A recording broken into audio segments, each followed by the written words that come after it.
There's another place in the world where you can find a beer on the gates of a church, but Dublin, Ireland. Guinness is everywhere. I'll be guiding you through the world of Guinness and giving you some interesting information that you can take with you. In order for you to see how amazing of a background the Guinness Company has, I have reviewed these following sources.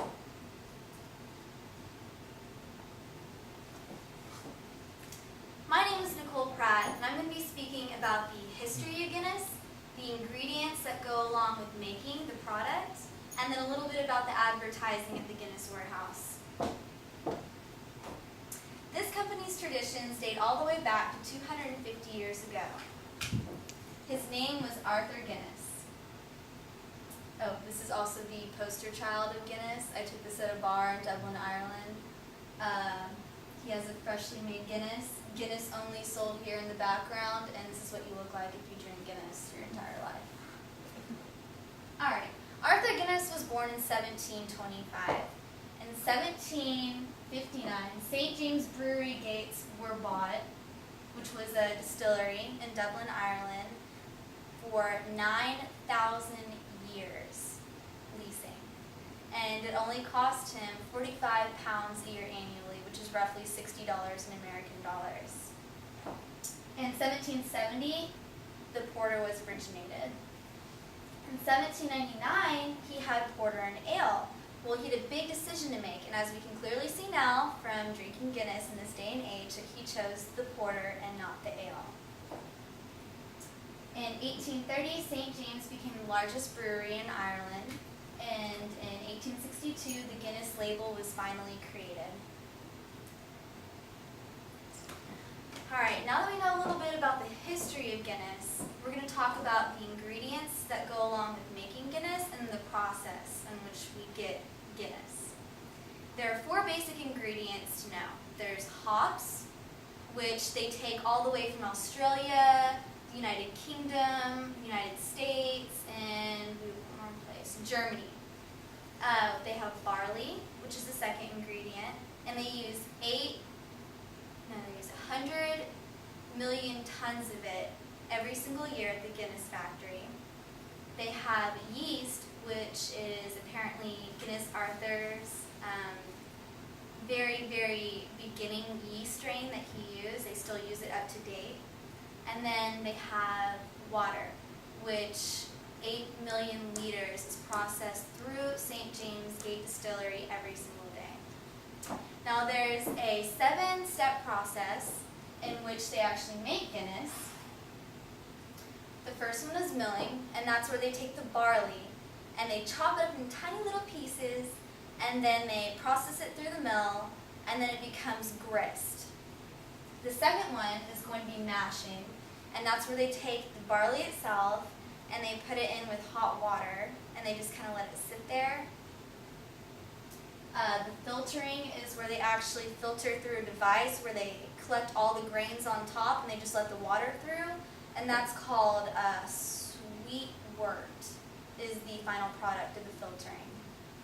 We have boiling. This is where they actually add the hops and the roasted barley into the actual ingredients, and they boil it for 90 minutes, and then they ferment it. And this is where they add Arthur Guinness's original strand of yeast to ferment the actual product, and this is where you change the product from sugars into alcohol and carbon dioxide. And then there's maturation.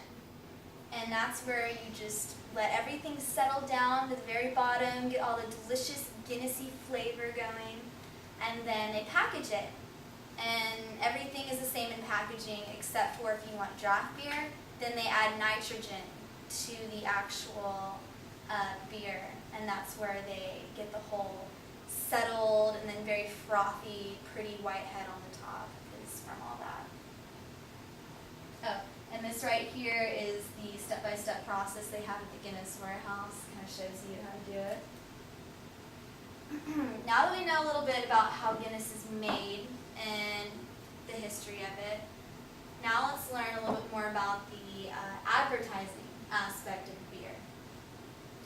So there's something called the Guinness Warehouse, and it's 7 stories tall, and it's shaped like a pint glass, and it's made for tourists. Everybody from around the world goes to this. I mean, I went to it. I'm from the United States. I went all the way to Ireland just to see this. It's a really big deal.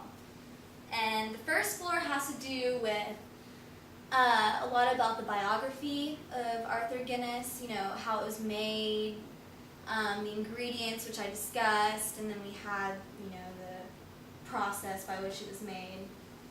And then they had the bottles of everything, all the way from the start to the finish, like up to date, on all the different packaging they used for the bottles, which I thought was really, really cool. They have,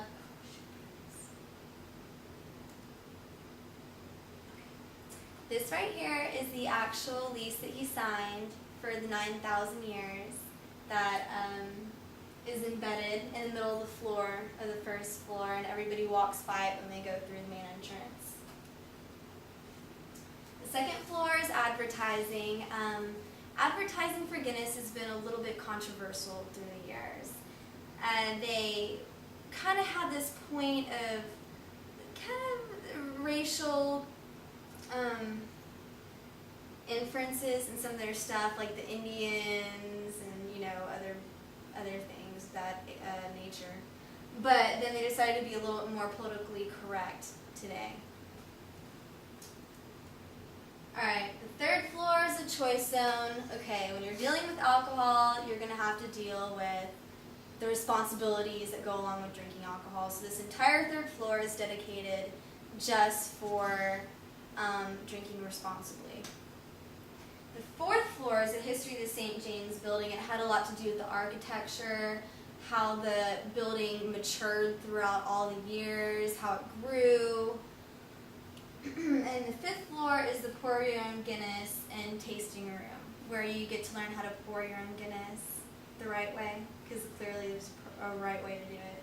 And then the tasting room is one of my favorites. It's where they give you little samples of beer and they show you how to drink it the right way. This right here is the man in the tasting room giving us our alcoholic beverages. And the seventh floor is my favorite. It's called the Gravity Bar. And it's actually made out of the head of the pint of the Guinness. And it has a 360-degree view of Dublin, Ireland. And it's just beautiful. And what else would you want but a free pint of Guinness at the end of your tour? So that's where you get to relax and kind of hang out. And it just is an amazing experience. It's so beautiful. And there's me with my Guinness at the very top of the Gravity Bar. Notice responsibly, I was 21 in this picture.